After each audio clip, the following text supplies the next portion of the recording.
Hi, my dear learners. Welcome to the world of exploration. Welcome to the world of learning. Let's start exploring. Let's start learning.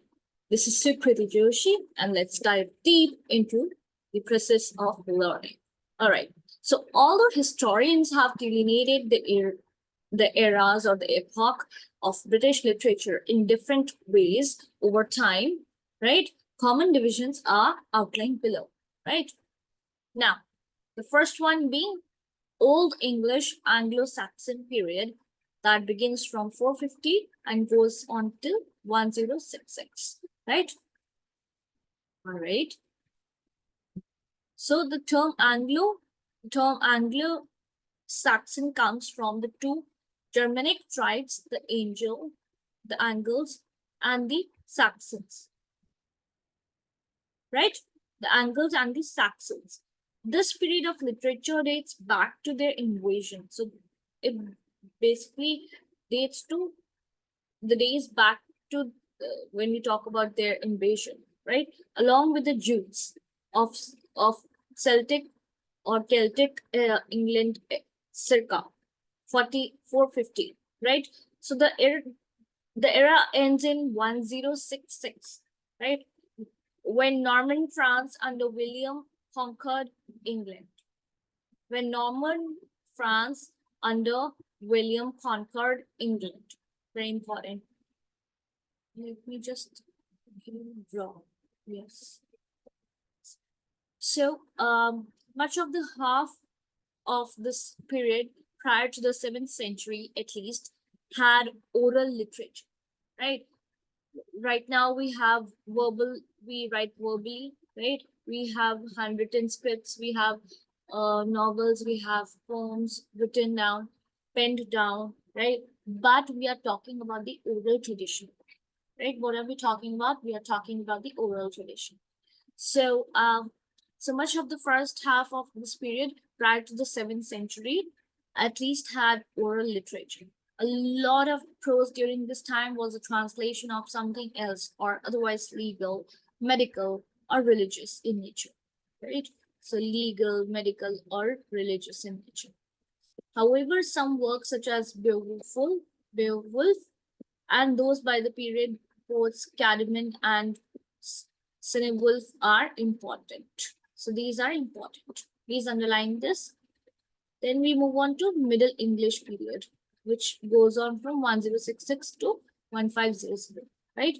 The Middle English period sees a huge transition in the language, culture, and lifestyle of England and results in what we recognize today as a form of modern recognizable English. The era extends to around 1500, as with the Old English period, much of the Middle English writings were religious in nature. However, from about 1350 onwards, secular literature began to rise. So now we are talking about the secular literature, which began to rise. This period is home to likes of Chaucer, uh, Thomas Malory, and Robert Henryson. Chaucer, Thomas Malory, and Robert Henryson. Notable works include Piers Plowman and Sir Gawain and the Green Knight, GG, right? Green Knight and Sir Gawain. The Renaissance, which starts from 1500 till 1616. Recently, critics and literary historians have begun to call this the early modern period, right? Underline it. Whatever I'm highlighting, please underline it. Early modern period, but here we retain the historically familiar term Renaissance, right? The period is often subdivided into four parts, including the Elizabethan age. So this is divided into four parts: Elizabethan age, which begins from 1558 till 1603. Then we have the Jacobean age, which goes on from 1603 till 1625. Then we have the Caroline age, which goes on from 1625 to 1649. And then we have the Commonwealth period.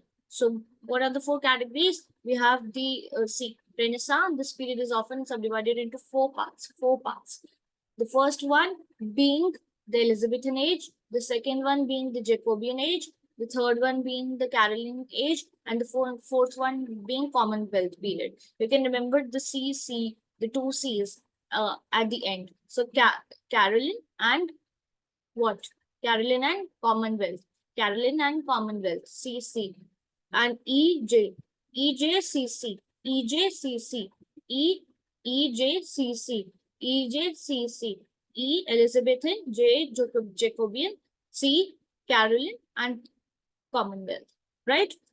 The Elizabethan age was the golden age of English drama. So when we talk about the Elizabethan age, it was the golden age of English drama. We're talking about drama over here. Notice how we did when we were doing the portion, the class of 10 questions. Then also I discussed about drama. We discussed about prose, we discussed about poetry, we discussed about epics, we discussed about mock epics, so on and so forth, right? So this comes under drama. So the Elizabethan age was the golden age of English drama. Some of its critics, noteworthy figures include Christopher Marlowe. We even discussed about Marlowe, Christopher Marlowe, Francis Bacon, Edmund Spenser, Sir Walter Raleigh, and of course, William Shakespeare. How can we forget him, right? The the Jacobean age is named for the reign of James I. So when we talk about Jacobean age, it is named for the reign of James I. It includes the works of John Donne, Shakespeare, Michael Drayton, John Webster, Elizabeth Carey, then Ben Jonson and Lady Mary Roth. The King James translation of the Bible also appeared during the Jacobean age. So the King James translation of the Bible also appeared during the Jacobean age. This also took place during the Jacobean age. Very important. The Caroline age covers the reign of Charles I. When we talk about Caroline CC, again you can remember Caroline age covers the reign of Charles I, Carolus, John Milton, Robert Burton, and George Herbert are some of the notable figures. Clear? Then we move on to finally the Commonwealth period was so named for the period between the end of the English Civil War and the restoration of Stuart monarchy. Restoration of the Stuart monarchy, right? This is the time when Oliver Cromwell, a Puritan-led parliament who ruled the nation. At this time, public theaters were closed for nearly 2 decades, right? To prevent public assembly and to combat moral and religious transgressions. So any moral or religious transgressions which were being made, they were being avoided. They were being thrown out. John Milton and Thomas Hobbes' political writings appeared, and while drama suffered, so at that particular point of time, John Milton and Thomas Hobbes wrote politically, and their writings appeared, while drama suffered during this age. Prose writers such as Thomas Fuller, Abraham Cowley, and Andrew Marvell published prolifically. Sorry, I'm so sorry. Prolifically, right? Prolifically. What? Prolifically, right? All right. Then we, after having said that, Andrew Marvell published prolifically. We move on. Right. What is happening with me? Yes, the new classical period. Now, when we talk about the new classical period is also subdivided into ages, including the Restoration. Now, when we talk about the new classical, it is again divided into Restoration, which lasted from 1660 to 1700. The Augustan age, that begins from 1700 to 1745, and the age of sensibility.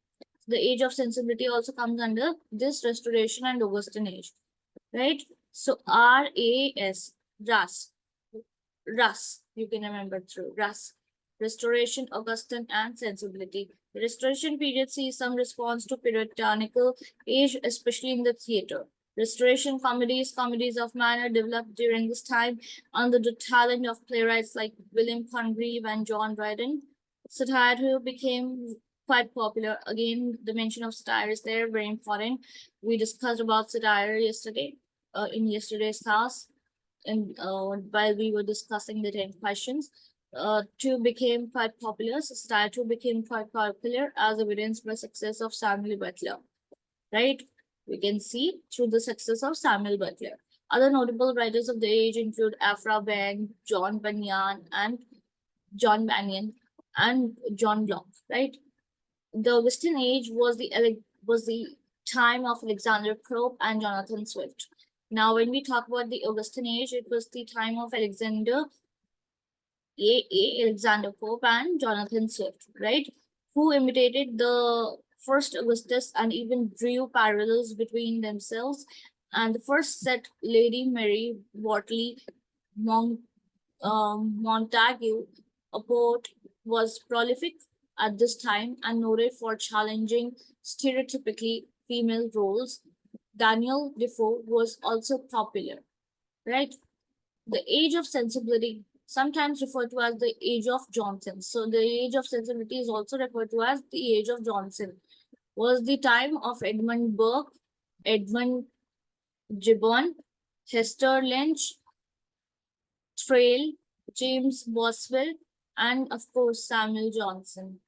Ideas such as neoclassicism, a critical literary mode, and the Enlightenment, a particular worldview shared by many intellectuals, were championed during this age. Novelists to explore including Henry Fielding, Samuel Richardson, Tobias Smollett, and Lawrence Sterne, as well as the poets William Cowper and Thomas Percy, right? They were also there. Then we move on to the Romantic period. The beginning date for the Romantic period is often debated. Some claim it is 1785, immediately, following the age of sensibility. Others say it began in 1789, right, with the start of the French Revolution. Very important. And still others believe that 1798, the publication year of William Wordsworth and Samuel Taylor Coleridge's book Lyrical Ballads is its true beginning. The time period ends with the passage of the Reform Bill, which signaled the Victorian era, with the death of Sir Walter Scott.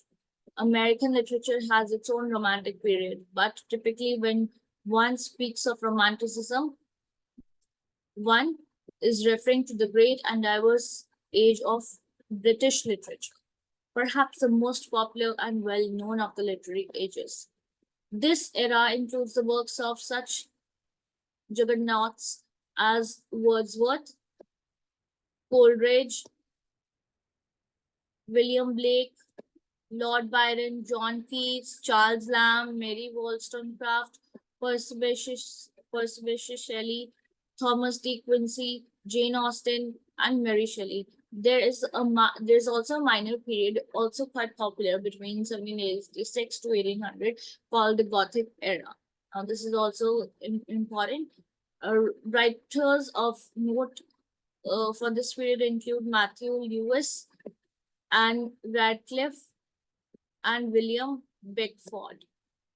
Right? Then we come on to the Victorian period. This period is named for the reign of Queen Victoria, who ascended to the throne in 1837, and it lasts until her death in 1901. It was a great time. It was a time of great social, religious, intellectual, and economic issues, heralded by the passage of the Reform Bill, which expanded voting rights. Right, the period has often been divided into early 1832 to 1848, mid 1848 to 1870, and late 1870 to 1901 periods, or into two phases. that of the pre-Raphaelites, and that of the aesthetism, aestheticism and decadence. The Victorian period is in strong contention with the Romantic period for being the most popular, influential, and prolific period in all of English and world literature. Poets of this time include Robert and Elizabeth Barrett, Browning, Christina Rossetti, Alfred Lord Tennyson, and Matthew Arnold, among others. Thomas Carlyle, John Ruskin, Walter Pater were advancing the essay from form at this time. Finally, prose fiction truly found its place under the auspices of Charles Dickens, Charlotte and Emily Bronte, Elizabeth Gaskell, George Eliot, Mary, who was also known as Mary Ann Evans, Anthony Trollope, Thomas Hardy, William Makepeace Thackeray, and Samuel Butler. Right?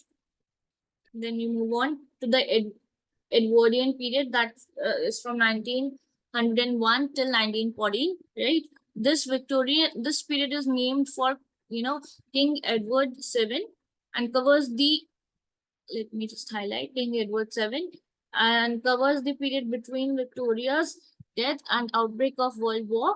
Although a short period and a short reign for Edward VII, the era includes incredible classic novels such as Joseph Conrad, Ford Rudyard Kipling, H.G. Wells, and Henry James, who was born in America but spent most of his writing career in England. Notable poets such as Alfred Noyes and William Butler Yeats, and dramatists such as James Barrie, George Bernard Shaw, and John Galsworthy. Then we have the Gregorian period. The Gregorian period also usually refers to the reign of George V. We're talking about the reign of George V, but sometimes also includes the reigns of successive Georges from 1714 to 1830, right? We refer to the former description as it applies chronologically and covers, for example, the Georgian poets such as Ralph Hodgson and John Mansfield, W.H. Davies, and Rupert Brooke. Georgian, let me just scroll down. Yeah, scroll it down. Georgian poetry today is typically considered to be the works of minor poets, anthologized by Edward Mash. The themes and subject matter tended to be rural or pastoral in nature, treated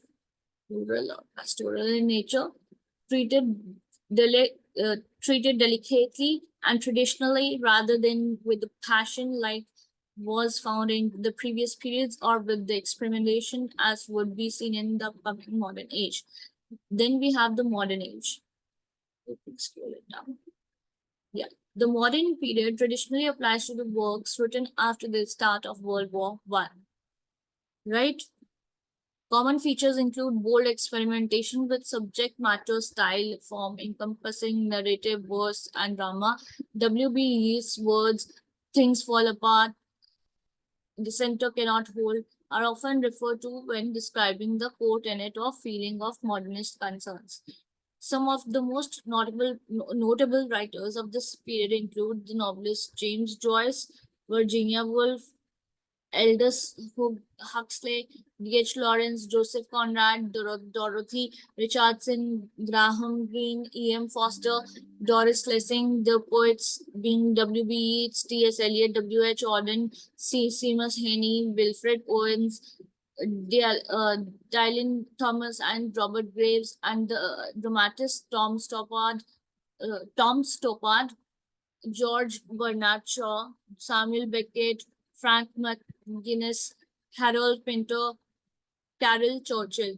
New criticism also appeared at this time, led by the likes of Woolf, Eliot, William Emerson, and others, which reinvigorated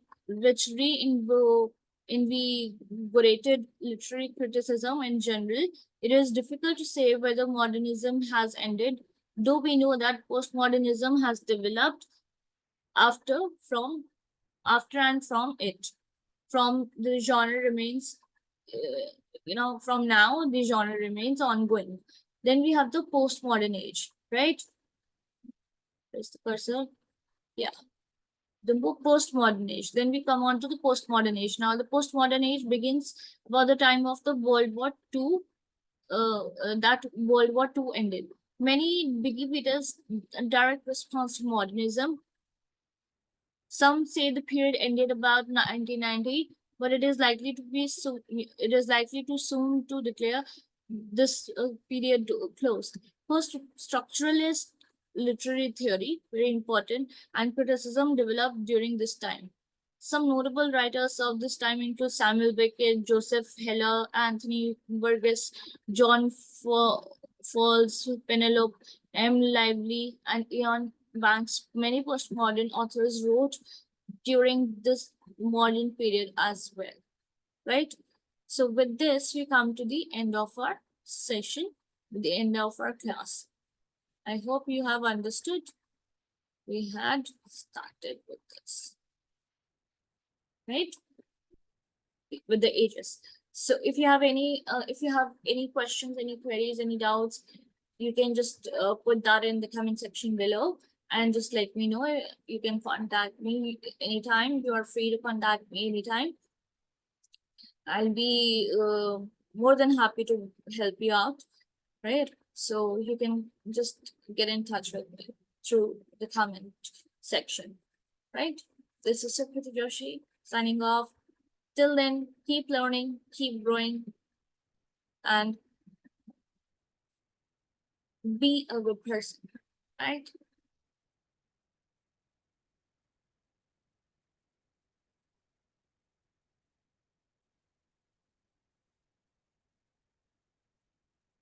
This is Sukriti Joshi signing off.